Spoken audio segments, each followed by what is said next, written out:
খাঁচার ভেতর চিন পাখি কেমনে আসে যায়, তারে ধরতে পারলে মনো বেরি, ধরতে পারলে মনো বেরি, দিতাম পাখির পায়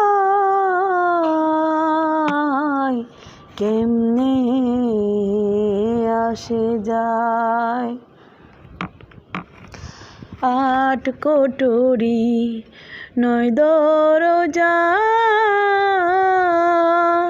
মধ্যে মধ্যে ঝরকা কাটা। আট কোটরি নয় দরজা, মধ্যে মধ্যে ঝরকা কাটা। তার উপরে সদর কোঠা, তার উপরে সদর কোঠা। আয়না মহল কই কেমনে আসে যায়, খাঁচার ভেতর অচিন পাখি কেমনে আসে যায়।